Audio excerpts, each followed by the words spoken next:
అని అనుకున్నా, ప్రార్థన చేసుకున్నా, అట్లే ప్రయత్నం చేసిన. దేవుడు కనికరించినాడు. 20వ కీర్తన 4వ వచనం, కోరిక సిద్ధింపు చేసే ఆలోచనలన్నీ నెరవేర్చిన. ట్రూ. నువ్వు తలగా ఉంటావు. ఇది ఆజ్ఞ, దౌ షల్ట్. ఇది 10 ఆజ్ఞలు ఎలాగుంటుందంటే అట్లే సేమ్, దౌ షల్ట్, దౌ షల్ట్, దౌ షల్ట్ అని అక్కడే ఆజ్ఞ రాసి వదిలేయలేదు. దాని కింద ఒక పదం రాసినారు, దౌ షల్ట్ నాట్ బి టెయిల్. తోకగా ఉండవు, నువ్వు తలగానే ఉంటావు. కానీ తలగానే ఉంటావు అని రాసి వదిలేసింటే సరేలే, తలగానే ఉంటారని అన్నారు, మరి మనమేం తల కాదు కదా అనుకోవటానికి లేదు. అక్కడ కింద వాక్యం రాసి, thou shalt not be tail. నువ్వు తోకగా ఉండవు అంటే there is no way that you can be a tail. There is all possibilities for you to be head.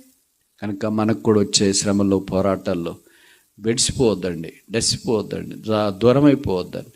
సాధారణంగా మీరు చూసిండరేమో, గ్రామాల నుండి వచ్చిన వాళ్ళకైతే ఒక ఎద్దుని కాడి కిందకి తీసుకురావచ్చేటప్పుడు అది బెదురుతుంది అంటారు.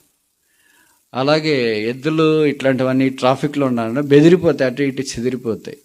ఊర్లో ఉండేవంటే అలవాటు ఉంటాయి, బయట నుండి వచ్చినాయి. అలాగే విశ్వాసాలు కూడా శ్రమలు, పోరాటాలు, హార్న్ లాంటివి, తర్వాత స్పీడ్ బ్రేకర్ లాంటివి, ట్రాఫిక్ గుంతలు, హోల్స్, ఇవన్నీ రోడ్ల మీద వచ్చినప్పుడు ఎట్లాగ బెదిరిపోతుంటాయి విశ్వాసాలు. మనం అలాగ బెదిరిపోకుండా మన యొక్క పరిస్థితిని చూసి జ్ఞాపకం చేసుకునేవాడు.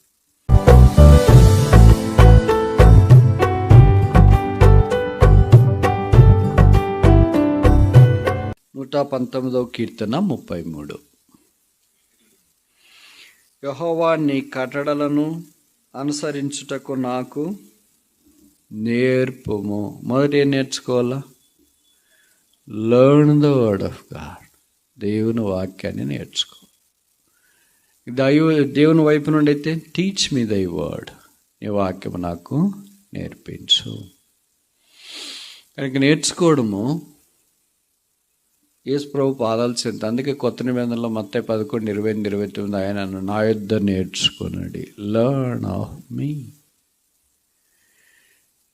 ఆయనే మన మంచి బోధకుడు. ఆయనను పోలిన వారు ఎవరు లేరు, ఆయన వల్లే చెప్పేవారు ఎవరు లేరు, ఆయన వల్లే మాట్లాడేవారు, ఆయన వల్లే నేర్పించేవాళ్ళు ఎవరు లేరు. ఒక్కొక్క సబ్జెక్ట్కి ఒక్కొక్క స్పెషలిస్టులు ఉంటారు కదా, మీకు తెలుసు కదా. అలాగే దైవత్వానికి వచ్చేటప్పటికి ఆయన మాత్రమే మనకు బోధించగలడు. కనుక మొదటిది ఆయన వాక్యం నేర్చుకుంది అంటే, వాక్యం రాదా? రావచ్చు. 119వ కీర్తన కూడా కంటతా రావచ్చు, కీర్తనలన్నీ కూడా కంటతా రావచ్చు, బైబిల్ అంతా కూడా కంటతా రావచ్చు. కానీ అది కార్యసిద్ధి కలిగించకపోతే ఏం ఉపయోగం ఉండదు. మనకు తీరు తెలుసు, ఈత కొట్టే తీరు తెలుసు, కాళ్ళ కదిలించాలా చేతులు కదిలించాలా అని తీరు తెలిసి ఏం లాభం ఉంది? నీళ్ళు వేసిన వెంటనే రాదు, ఏమవుతాం డాష్. కారు కూడా తీరి తెలుసు, క్లచ్ పట్టుకోవాలా, యాక్సిలేటర్ రైజ్ చేయాలా, బ్రేక్ మీద కాలు పెట్టాలా, స్టీరింగ్ దాకా చేతులు పట్టుకోవాలి, తీరి తెలుసు. ప్రాక్టీస్కి వచ్చేటప్పటికి ప్రాక్టీస్ డిఫరెంట్. కనుక దేవుని వాక్యం తెలుసు, అదేంటి థియరీ. వాడు ప్రాక్టికల్స్కి వచ్చేటప్పటికి అది అన్వయించుకోవాలి కదా. అందుకే ప్రకటన 1:3 ఉంది, 3 రకాలైన వాళ్ళు ధన్యులు. మొదట చదివేవాళ్ళు, వినేవాళ్ళు, మూడవది ఏంటి, గాయకునేవాళ్ళు. అందుకనే వాక్యం చదవండి అని ఎందుకంటామంటే, ఊరికే వచ్చే సులభంగా వచ్చే ఆశీర్వాదాలు ఎందుకు పోగొట్టుకుంటారు అని. అందుకే చదవడం ద్వారా ఆశీర్వాదం అని, ధన్యులని. కనుక చదవండి అంటాం. మీరేంటంటే వాళ్ళు చదువుతారులే మనకేముంది అని అనుకుంటా. చిన్న దాంట్లో విధేయత దేవుడు చూస్తాడు, అది మీకు తెలియదేమో. చిన్న దాంట్లో నమ్మకంగా ఉన్నవాళ్ళు పెద్ద దాంట్లో కూడా నమ్మకం. చిన్న దాంట్లోనే మనకు నమ్మకంగా లేకపోతే పెద్ద దాంట్లో నమ్మకంగా ఉండలేమని బైబిల్ చెప్తుంది. కనుక వాక్యం చదవడం, వాక్యం వినడం, వాక్యం గైకొనడం. దేవుని వాక్యము యేసుక్రీస్తు ప్రభువే ఆది యందు వాక్యం ఉండెను, వాక్యము దేవుని యొద్ద ఉండెను. కనుక ఈ దినాల్లో మనము దేవుని మీద నమ్మకం ఉంచుకోపోవటానికి లేకపోతే నేర్చుకోపోవటానికి కారణం ఏంటంటే, మన వాక్యం తెలియదని కాదు, తెలుసు. ఏం తెలుసు అంటే థియరీ తెలుసు. ఏం తెలియదంటే ప్రాక్టికల్స్ తెలియదు. ఇప్పుడు థియరీ తెలిసినంత మాత్రాన సర్టిఫికేట్ రాదు, ప్రాక్టికల్స్ కూడా పాస్ కావాలి. ప్రాక్టికల్స్ కూడా పాస్ అయితేనే మనకు సర్టిఫికేట్ వస్తుంది. అలాగే ఈ క్రైస్తవ్యానికి వచ్చినప్పుడు కూడా మనము వాక్యాన్ని గైకొనే దాంట్లో ప్రభువు మన యొక్క పరిస్థితిని చూసి జ్ఞాపకం చేసుకునేవాడు. కనుక మొదట దేవుని యొక్క వాక్యము ఆసక్తి కలిగి ఉండాలి. నేను అధ్యాయాలు చదవమని ఎప్పుడు చెప్పను. I usually do not recommend రోజుకి 5 అధ్యాయాలు చదువు, 10 అధ్యాయాలు, దట్స్ ఆల్ థియరీ. ఒక అధ్యాయము ఒక రోజుకు చదివితే దాంట్లో what arrested you? If nothing has arrested there is no meaning. రోజంతా నేను బైబిల్ చదివినా, ఆదికాండం వరకు ప్రకటన గ్రంథం దాకా, nothing arrested me. It's just newspaper. కనుక దేవుని వాక్యము నన్ను బంధించేది, నన్ను ఒప్పించేది, నా పరిస్థితులు నాకు చూపించేది. ఇవన్నీ ఎప్పుడు జరుగుతాయంటే రక్షణ. కనుక రక్షణ పొందాలని కోరుతున్నాం. రక్షణ పాపక్షమాపణ మారుమనసు లేకపోతే జీవితం మీనింగ్లెస్గా ఉంటుంది. Life has no meaning. కనుక మీనింగ్ఫుల్గా ఉండాలి దేవుని యొక్క ఉద్దేశం. అలాగుండుట ఆశీర్వాదకరం కూడా.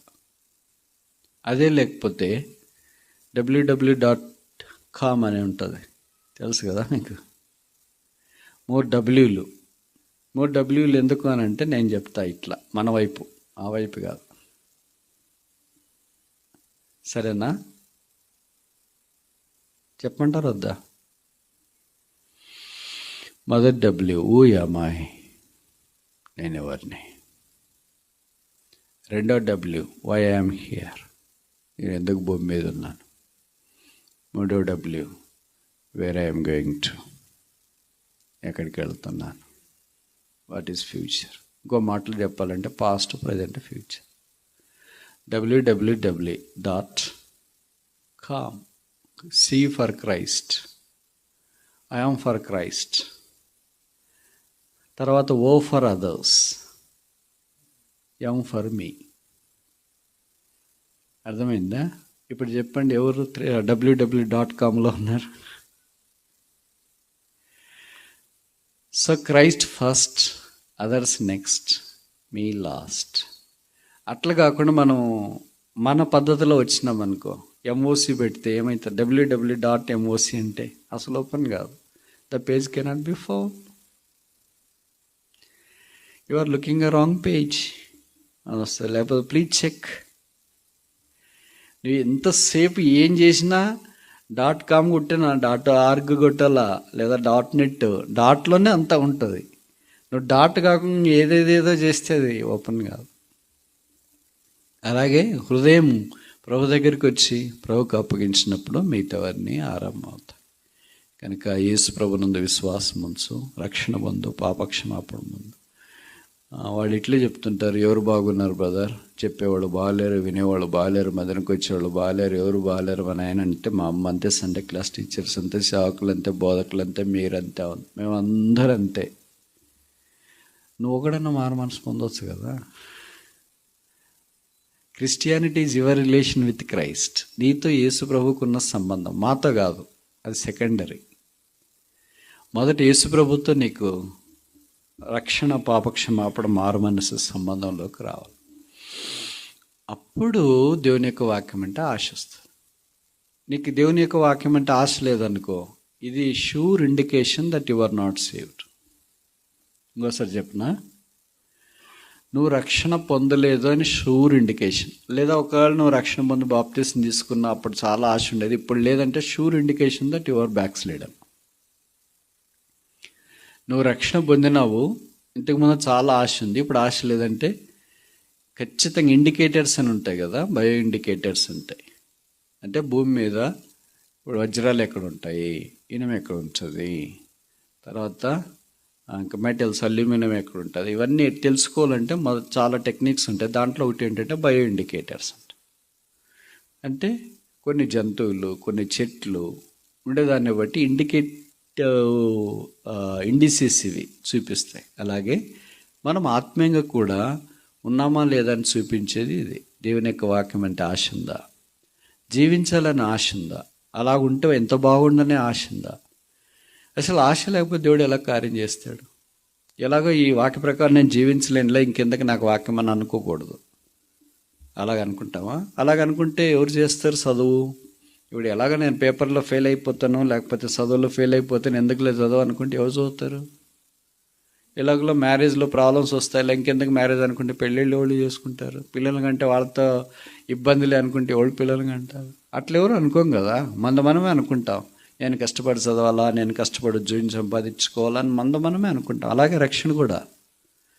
ఇది నీకు యేసు ప్రభువుతో ఉన్న సంబంధం. నువ్వు రక్షణ పొందిన తర్వాత రెండవది ఏంటంటే దేవుని వాక్యము ఆయనే మనకు నేర్పిస్తాడు. ఆ వెలుగు వస్తుంది, ఇట్స్ లైట్. కొంతమంది ఇదే బైబిల్స్ చెప్తుంటే మనకి నిద్ర వస్తుంది కదా. కొంతమంది చెప్తుంటే నిద్రపోయేవాళ్ళు కూడా మేల్కొంటారు. ఇదే బైబిలే, ఇదే స్థలమే, ఇదే మైకే, అన్నీ ఇదే ఉంటాయి. కొంతమంది చెప్తుంటే ఇంకా అప్పుడే ముగించినారేంటి, ఇంకా చెప్పింటే బాగుండే. వాక్యం ఇట్లా కూడా చెప్తారా, ఇట్లా కూడా వాక్యం ఉంటుందా అని దేనికంటే మధురం అలాగ అనిపిస్తుంది. కొంతమంది చెప్తుంటే వాక్యం ఇట్లా కూడా చెప్పొచ్చా, నిద్రపోయేటట్లని.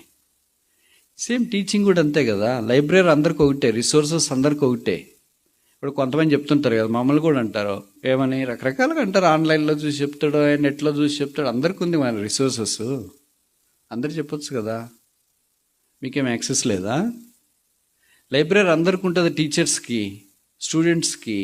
కొంతమంది టీచర్స్ అంటే వాళ్ళు క్లాసుకి పోతే పిల్లలు ఇంకంతే స్పెల్ బౌండ్ అవుతారు. కొంతమంది టీచర్ క్లాస్లోకి పోతున్నాడు అంటే లోపల ఉన్న పిల్లలు బయటికి పోతారు.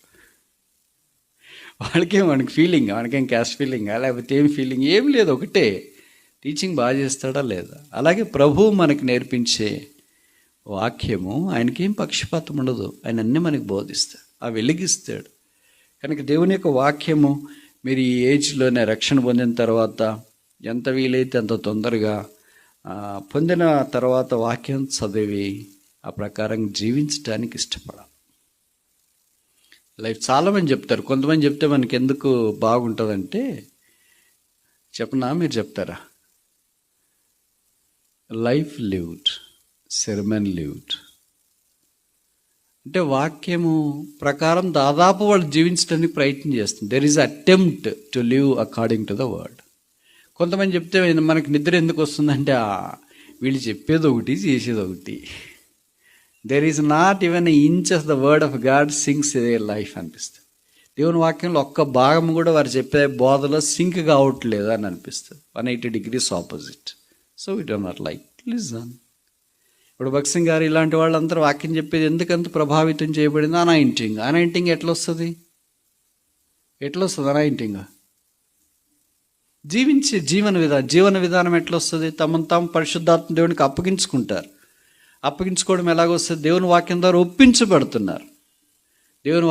ఒప్పించబడుతున్నారు. దేవునికి విధేయత చూపించడానికి ఇష్టపడుతున్నారు. తద్వారా ప్రార్థన చేస్తున్నారు. అప్పుడు పరిశుద్ధాత్మ దేవుడు అభిషేకం ఇస్తున్నాడు. చెప్పే సామాన్యమైన broken words became blessing for others. మన సంగతి ఏంటి? కనుక మొదట నేను బైబిల్ అంతా కంటతా నేర్చుకోండి అనే కాన్సెప్ట్ కాదు నేను ఇక్కడ చెప్పేది. నేర్చుకోకూడదని కాదు, నేర్చుకోండి. That's up to you. అయితే హృదయంతరంగంలో వాక్యం ఉండడం చాలా ప్రాముఖ్యం. కనుక టీచ్ మీ దై వర్డ్, నీ వాక్యం నాకు బోధించు. రెండోది చూస్తాము, కీర్తనలు 119:66. నేను ఈ ఆజ్ఞల యందు నమ్మికించున్నాను, మంచి వివేచన, మంచి జ్ఞానం నాకు. మంచి జ్ఞానం, చెడ్డ జ్ఞానం ఉంటుందా? జ్ఞానము 5 రకాలు ఉంది బైబిల్లో. దీంట్లో ఇక్కడ ఒక రకమైన జ్ఞానం ఉంది. మంచి జ్ఞానం నాకు నేర్పు, టీచ్ మీ ద విజ్డమ్.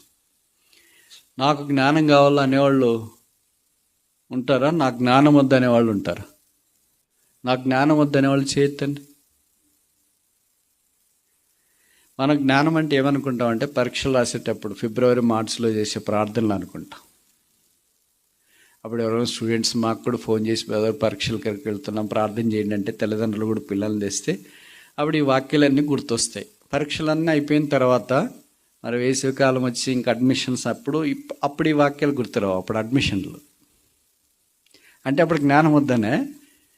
జ్ఞానం ఈజ్ నాట్ ఎ రిసోర్స్, జ్ఞానం ఈజ్ ఎ పర్సన్. మీరు ఏదన్నా నెట్లోకి వెళ్ళి గూగుల్లో నుండి information, that's not wisdom, that's information. Information is different from జ్ఞానం. అంటే ఇన్ఫర్మేషన్ నీ దగ్గర ఉన్నంత మాత్రం నీకేం జ్ఞానం ఉండదు. Google gives information, God gives illumination. You want information are illumination? Both. You need information in order to have illumination.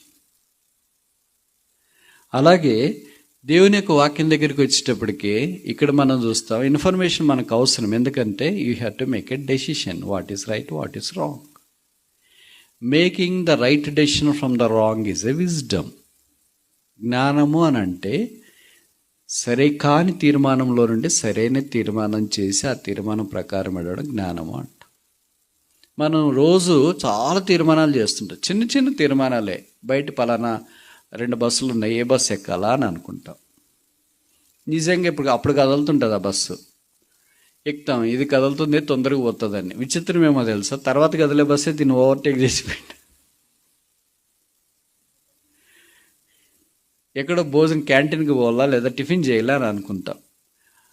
ఈరోజు టిఫిన్ చేస్తామని అక్కడికి వెళితే అది రాంగ్ చాయిస్ అని మనకు తర్వాత తెలుస్తుంది ఆ హోటల్. కాకపోతే మనకి ఏది ఇష్టం ఉండదో అదే టిఫిన్ చేసి ఉంటారు అక్కడ.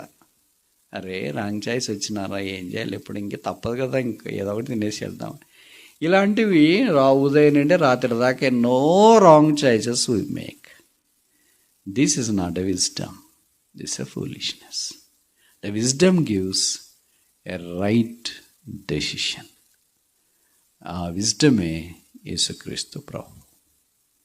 No wisdom apart from Christ. Kristu లేకుండా జ్ఞానం లేదు. అందుకే భక్తులైన వారు అంత జ్ఞానంగా ఎలాగున్నారు అంటే వాళ్ళు క్రీస్తునే కలిగి ఉన్నారు. They inherited Christ. క్రీస్తును స్వాస్థ్యముగా స్వీకరించినారు. అందుకే దే ఆర్ వైస్ పీపుల్. అందుకే దేవుడు ఆ జ్ఞానం ఇవ్వాలని కోరుతున్నాడు. జ్ఞానము, నేను మరలా చెప్తా, జ్ఞానం అంటే పాస్ 100% వచ్చినాడు కాదు తెలివి. జ్ఞానము అర్థమవుతుందా మీకు? That's all knowledge.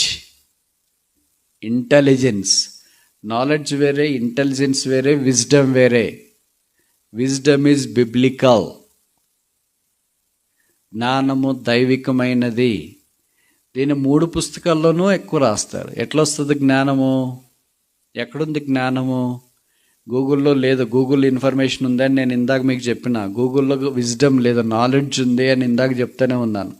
సో మీకు చాలా నాలెడ్జ్ ఉండొచ్చు, చాలా ఇన్ఫర్మేషన్ ఉండొచ్చు. కొంతమంది అన్నిటి గురించి మాట్లాడతారు కదా, that's called knowledge. But making a right decision out of the information handy is wisdom.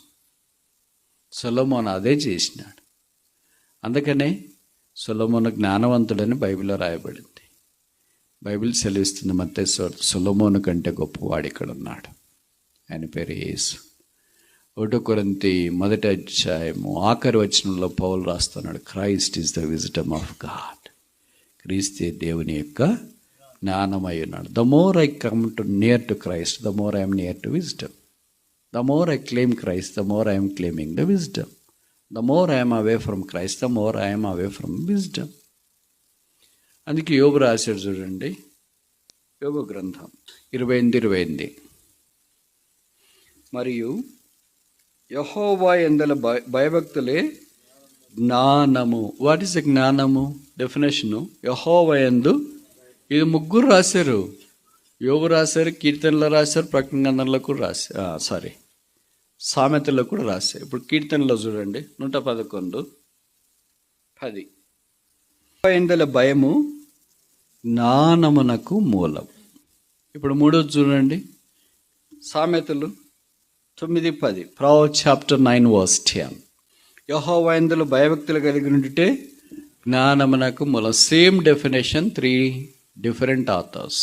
ఏమని అర్థం? ఇదే జ్ఞానం, ఇదే జ్ఞానం. యోబు జ్ఞానం ఏంటి? విజ్డమ్ ఇన్ సఫరింగ్, శ్రమలలో జ్ఞానం. ఇది కొత్తగా ఉంది కదా. మన జ్ఞానం అంటే పేపర్కి 100కి 100 రావాలా, ఉద్యోగంకి వెళ్ళిన దగ్గర ఇంటర్వ్యూలో క్లిక్ కావాలా, ఎంట్రన్స్ ఏదైనా రాస్తే క్లియర్ చేయాలా, టాప్ ర్యాంక్ రావాలా, ఇవి మన జ్ఞానం అని అనుకుంటాం. That's all knowledge, that's all information. But ఇక్కడ సఫరింగ్ వచ్చినప్పుడు how to sustain in the suffer, how to endure in the suffering, that's a wisdom of God. అది యోబు రాస్తాడు. యెహోవా ఇందులో భయభక్తులు కలిగినట్ట జ్ఞానమునకు మూలం. ఇప్పుడు కీర్తన 111 వచ్చినప్పుడు ఇక్కడేం రాస్తున్నారంటే విజ్డమ్ ఇన్ సబ్మిషన్, ప్రభుకు మనల్ని మనం అప్పగించుకున్నట్లు జ్ఞానం. విజ్డమ్ ఏం చేస్తుందంటే సబ్మిషన్లోనికి తెస్తుంది. It doesn't popup. జ్ఞానము అతిశయించదు. That's true wisdom. మన క్లాసులో ఉన్న పిల్లోడు ఓవర్ యాక్షన్ చేస్తుంటాడు అనుకో, అమ్మాయిలో అబ్బాయిలో, ఏమని అర్థం? జ్ఞానం ఉందనే, నాలెడ్జ్ ఉందని అర్థం. Wisdom never boasts. జ్ఞానం ఎప్పుడు అతిశయించదు, ఓవర్ యాక్షన్ చేయదు. అర్థమవుతుంది నేను చెప్పే మాటలు. ఇప్పుడు మీకు తేడా తెలియాలి. What is difference between wisdom and knowledge? Wisdom and knowledge, wisdom and knowledge. All the knowledge you see in the world is not wisdom. Wisdom is in Christ.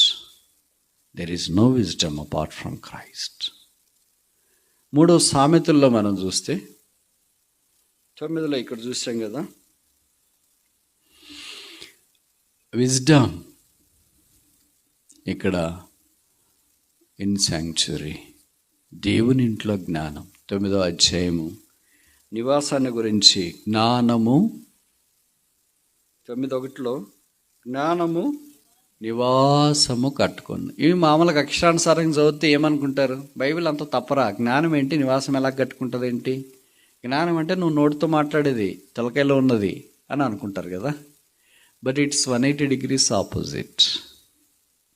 జ్ఞానము నివాసము కట్టుకొని దానికి 7 స్తంభములు చెక్. దట్ జ్ఞానం ఇస్ క్రైస్ట్. కనుక సంఘములో దేవుని యొక్క జ్ఞానం.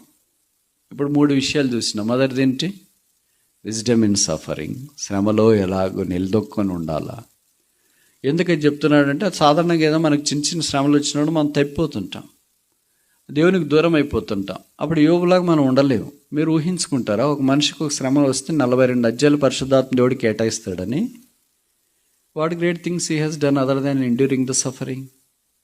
శ్రమ అనుభవించడం కంటే గొప్ప సంగతి ఇలాంటి మీటింగ్ ఏం పెట్టలేదు, యూత్ క్యాంపుకు పోలేదు, ఈబీఎస్లు పెట్టలేదు, కన్వొకేషన్ పెట్టలేదు, ఒక సంఘాన్ని దేవుని సేవకుడికి ఉండి అని నడిపించలేదు, లేకపోతే ఒక స్థలానికి వెళ్ళి సువార్త ప్రకటించలేదు, ఏం లేదు. Nothing says about his ministry here other than enduring the suffering. ప్రభు ఆయనకు అనుమతించిన శ్రమనే భరించినాడు. దానికి 42 అధ్యాయాలు పరిశుద్ధాత్మ దేవుడు కేటాయించినాడు. The value of endurance in the suffering is wisdom.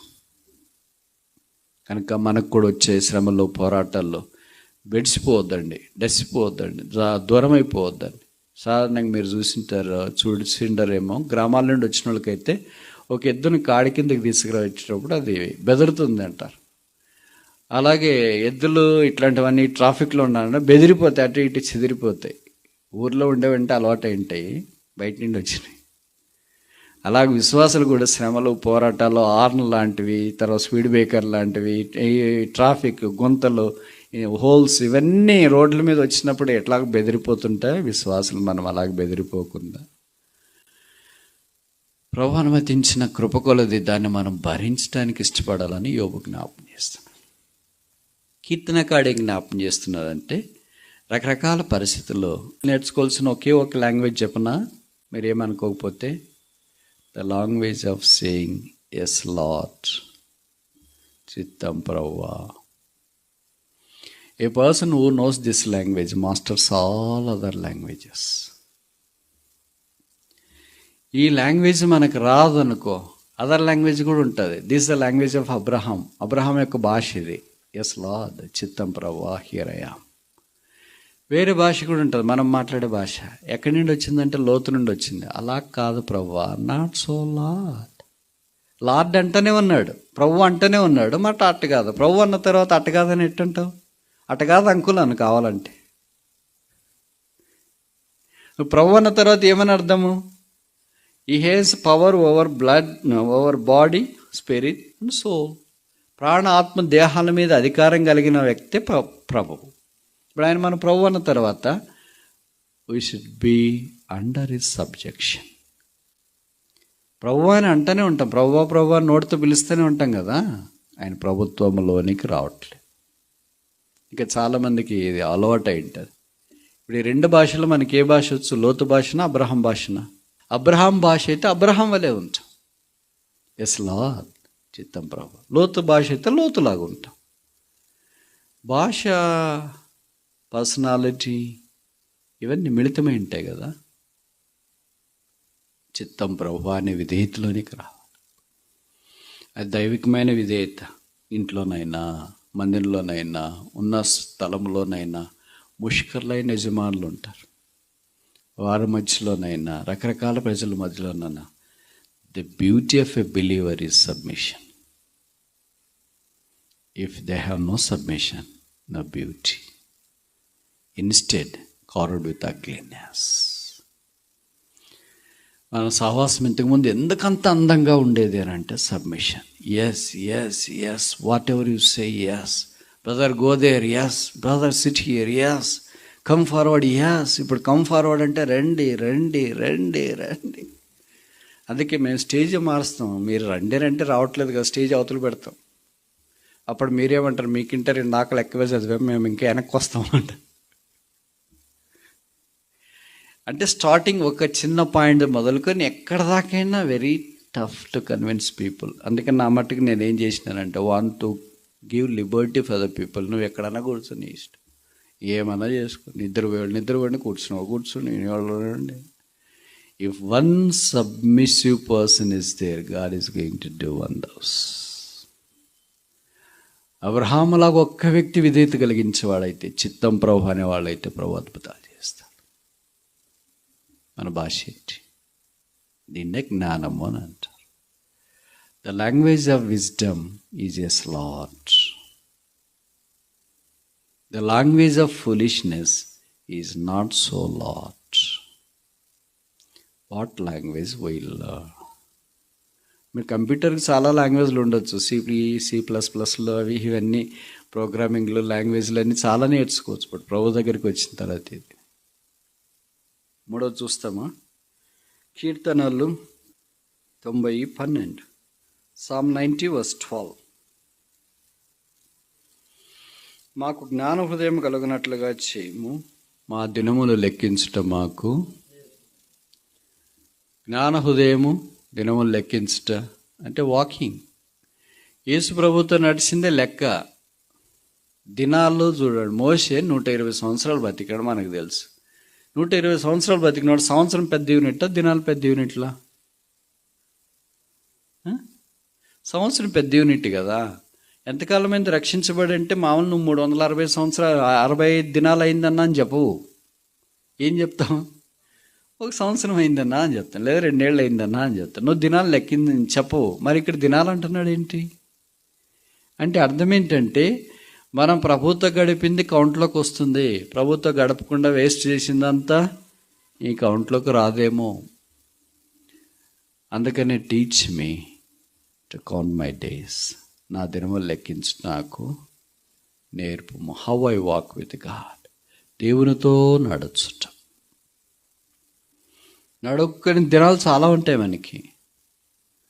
దినాలే, వారాలే, నెలలే లేవంటారా? సంవత్సరాలే. మీరు వెనక్కి తిరిగి చూసుకుంటే ఖచ్చితంగా ఫ్లాష్ బ్యాక్లో వచ్చేస్తాయి అవి, మెమరీలో పాపప్ అవుతాయి కూడా. ఆ వారం వేస్ట్, ఆ మంత్ వేస్ట్, ఈ సంవత్సరం వేస్ట్, ఇదంతా వేస్ట్, కాలేజ్ లైఫ్ వేస్ట్, అంతా వేస్ట్ అని you just recollect all they. అవన్నీ కౌంట్లోకి రావు. వయసు పెరిగింది కానీ ఆత్మీయత పెరగలేకపోయింది. 4వది చూస్తామా? కీర్తనలు 143:10, Psalm 143:10. నీవే నా దేవుడవు, నీ చిత్తానుసారముగా ప్రవర్తించుటకు నేర్పము అనే మాటలు మనం చూసి టీచ్ మీ.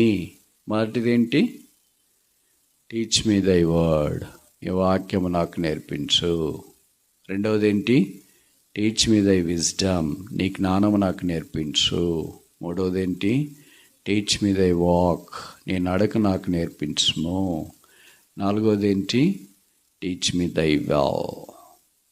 నీ చిత్తము నాకు నేర్పించము. మన దేవుని చిత్తము ఇది చాలా పెద్ద అనుభవం. ఎవరో పెద్ద పెద్ద భక్తులు దీని గురించి మాట్లాడుతుంటారు. నేను అంత ఎక్కువ మాట్లాడలేను, ఎందుకంటే ఇది ఎక్కువ టఫ్ టాపిక్. కానీ విచిత్రం ఏంటంటే టఫ్ టాపిక్లే కొంతమంది చెప్తుంటారు. అంటే అది బోధ వేరే, లైఫ్ వేరే. ఇప్పుడు మీరు యూట్యూబ్లో చూసింటారు, 5వ తరగతి పిల్లగాడు వచ్చి కాలేజ్ స్టూడెంట్స్కి చెప్తున్నాడు హౌ టు ఓవర్కమ్ టెంప్టేషన్స్ అని. వాడు అయిన తర్వాత దిగిరారా నీ సంగతి. 5వ తరగతి చదివే పిల్లాడు హౌ టు ఓవర్కమ్ టెంప్టేషన్స్ అని శోధనలో జయించటే ఎట్లా అని చెప్తే ఏమైనా అర్థం ఉంటుందా? Does it sink anywhere? ఆ స్టేజ్ దాటిపోయిన వాళ్ళు లేదా ఆ స్టేజ్లో ఉన్నోళ్ళు ఏదని చెప్తే దానికి ఏదైనా మీనింగ్. ఇప్పుడు అట్లే ఉంటుంది. యూట్యూబ్లో వాక్యాలన్నీ మీరు వింటుంటారు కదా, భక్తులు చెప్తుంటారు కొంతమంది how to find God's will అని. వాళ్ళకే దేవుని చిత్తం అంటే తెలియదు, but they give lot of lectures. Lecture ఇయడం వేరే, ఇట్ జస్ట్ లెక్చర్. జీవితం వేరే. అయితే ప్రభువు తన చిత్తాన్ని మనకు నెరవేర్చాలని, చూపించాలని కోరుతున్నాను. ఆయన చిత్తం నెరవేర్చి పరిచారకులుగా ఉండాలని వాడుకుంటాం.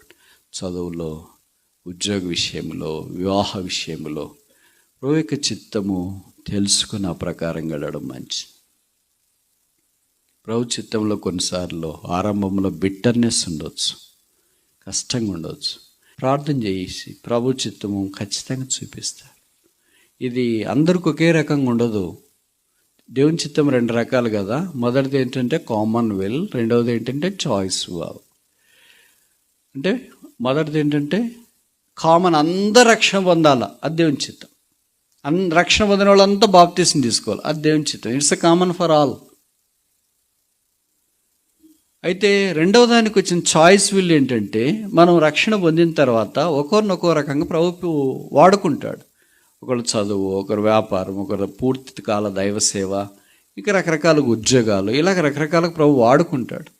ఒకళ్ళది ఒకటి చిత్తమని అందరు సాఫ్ట్వేర్కి పోతున్నారు, మనం సాఫ్ట్వేర్, అందరు హార్డ్వేర్ పోతున్నారు, మనం అన్న హార్డ్వేర్, అందరు కలెక్టర్ అవుతున్నారు, మనం కలెక్టర్లు. గవర్నమెంట్ ఉద్యోగం అంటే చాలా సేఫ్, ప్రైవేట్ ఉద్యోగం అంటే కష్టం అని, ఇవన్నీ రకరకాల ట్రెండ్స్ వచ్చేసినాయి. ఎందుకంటే మా ఫ్రెండ్ ప్రిపేర్ అవుతున్నాడు. మీ ఫ్రెండ్కి నీకు చాలా తేడా ఉంది. మీ ఫ్రెండ్ రక్షణ పొందినాడా? మొదటిది. ప్రయారిటీస్ వేరే, నీ ప్రయారిటీస్ వేరే, వాళ్ళ ప్రయారిటీస్ వేరే. నువ్వు రక్షణ పొందినావు, your priorities are different, your life is different, your faith is different. నీ విశ్వాసం వేరే, నీ పరిస్థితులు వేరే. When it comes to making a decisions, తీర్మానాలు చేయటానికి వచ్చినప్పుడు the decision is between you and your God, నీకు నీ దేవుడికి. అదే సందర్భంలో మనం మిస్లీడ్ కాకుండా మన పైనున్న ఆత్మీయమైన దైవ సేవకులు కావచ్చు, సంఘ ఎల్డర్స్ కావచ్చు, తల్లిదండ్రులు కావచ్చు, ఎవరైనా బోధకులు, ఇలాంటి వాళ్ళ యొక్క సలహాలు, ఆలోచనలు తీసుకోవడం మంచిది. వాక్యంలో రాయబడిన 2 దౌ షల్ బి హెడ్, నువ్వు తలగా ఉంటావు. ఇది ఆజ్ఞ, దౌ షల్ట్. ఇది 10 ఆజ్ఞలు ఎలాగుంటుందంటే అట్లే సేమ్, దౌ షల్ట్, దౌ షల్ట్, దౌ షల్ట్ అని అక్కడే ఆజ్ఞ రాసి వదిలేయలేదు. దాని కింద ఒక పదం రాసినారు, దౌ షల్ట్ నాట్ బి టెయిల్. తోకగా ఉండవు, నువ్వు తలగానే ఉంటావు. కానీ తలగానే ఉంటావు అని రాసి వదిలేసింటే సరేలే తలగానే ఉంటారని అన్నారు, మరి మనమేం తల కాదు కదా అనుకోవటానికి లేదు. అక్కడ కింద వాక్యం రాసి thou shalt not be tail, నువ్వు తోకగా ఉండవు.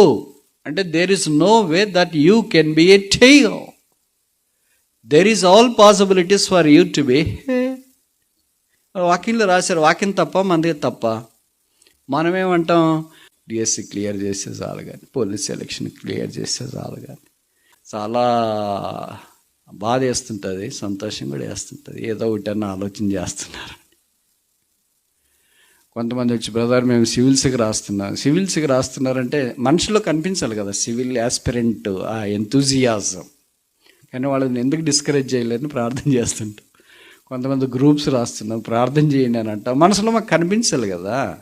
వి see broad spectrum of people. ఇది చేయగలరా? Are you able to do that? మీ మైండ్, మీ మెంటాలిటీ, మీ బాడీ, మీ బ్యాక్గ్రౌండ్, మీ సెటప్, మీ spirituality will all sync for that job. నేను అనుకోను, ఎందుకంటే నేను ఇలాగే అనుకున్నాను. చదువుకునేటప్పుడు ఎంఎస్సీ చేసేటప్పుడు నేను కూడా రాయాలా ఆ ఎగ్జామ్ మీ భాషలో చెప్పాలి, కొట్టాలా, ఏం కొడతా, గ్రూప్స్ కొట్టాలా, యూపీఎస్సీ కొట్టాలా, అది కొట్టాలి ఇది కొట్టాలని. అప్పుడే రక్షణ ఉంది నా ప్రభు కొరకు. ఇంక తర్వాత నేను ఒక్కరోజు నేను మందిరం నుండి యూనివర్సిటీకి రాత్రి మీటింగ్ అయిపోయిన తర్వాత నడిచిపోతే, ఒకవేళ సరే యూపీఎస్సీ క్లియర్ చేసినావు, నువ్వు కలెక్టర్ అయినావు, నువ్వు చేయగలవా, జస్ట్ అనుకో, అవుతావని కాదు. నేను అనుకున్నా నాకు అది సూట్ కాదు. I'm not a right person for that. I'm not, it is not. అర్థమవుతుంది. అది నాకు సూట్ కాదని నేను చెప్పట్లేదు, నేను దానికి సూట్ కాదు అని చెప్తున్నాను. సూట్ కాదు, మరి దేనికి సూట్ అవుతాను? రెండే నేను decision. Either I'm for a teacher or a researcher. చదువు చెప్పడానికైనా సూట్ అవుతా, పరిశోధన చేయటానికైనా సూట్ అవుతా. ఇంక మీతో నేను సూట్ కాను. కానిస్టేబుల్, ఎస్ఎల్ దేనికి సూట్ కాను అని అనుకున్నా, ప్రార్థన చేసుకున్నా, అట్లే ప్రయత్నం చేసిన. దేవుడు కనికరించినాడు. 21 కీర్తన 4 వచ్చిన, కోరిక సిద్ధింపు చేసే ఆలోచనలన్నీ నెరవేర్చిన. It's true, it may not be true. మీరు పోలీసులు కావాలనుకుంటే మీ ఇష్టము, కానీ నీకు దానికి సూట్ అవుతావా లేదా ఆలోచన చేసుకో. కొంతమంది చెప్తుంటారు నా దగ్గరికి వచ్చి, బ్రదర్ నేను ఎయిర్ హోస్టెస్ కావాలనుకుంటాను, ప్రార్థన చేయంటే ఉండేదే 5 అడుగులు, ఎయిర్ హోస్టెస్ ఎట్ అవుతావు?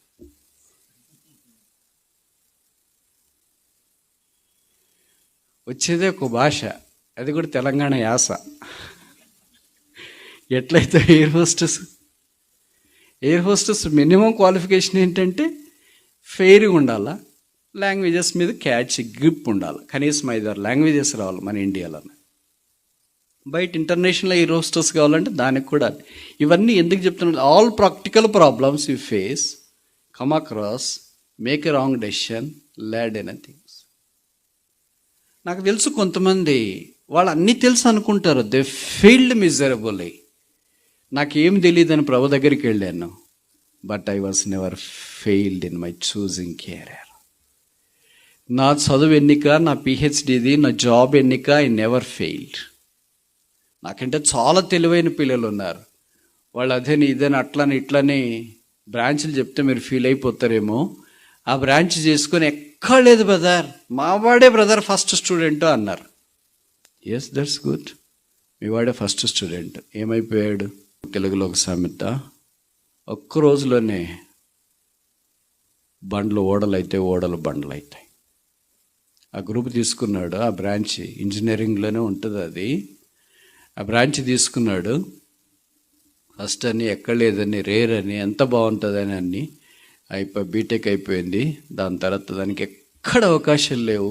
బీటెక్ అయిపోయి ఏం చేయాలో తోచక, అట్లా సాఫ్ట్వేర్లోకి వెళ్ళక, హార్డ్వేర్లో ఉండక, దాంట్లో ఉండలేక, ఎక్కడికి ఉండక, ఇప్పుడు ఏం చేస్తున్నాడంటే, నా ప్రభు నన్ను సేవకు పిలిచినాడు, ప్రార్థన చేయండి. మళ్ళీ దాన్ని ఇంటర్ప్రిటేషన్ కూడా చెప్తారు, ఎందుకంటే ప్రభు సేవకు పిలవాలనే ఇట్లా చేసినాడు. అట్లా అనుకోవద్దమ్మా, God will never do that. దేవుడు ఎప్పుడు అలాగే చేయడు. నువ్వు ఉద్యోగంలో ఉన్నప్పుడు పిలిచడం ఆయనకేం సంబరం కాదా? సంబరమే. అలాగే జాబ్ చేసేవాళ్ళు ఎంతోమంది ప్రభువుని సేవించడానికి వచ్చినారు, మధ్యలోనే వదిలేసి. ఎక్కడ లేదని దిక్కమాలి బైబిల్ పట్టుకొని వచ్చింటే అది వేరే, అది నీ ఇష్టం, others up to your choice, but I don't like to comment on it.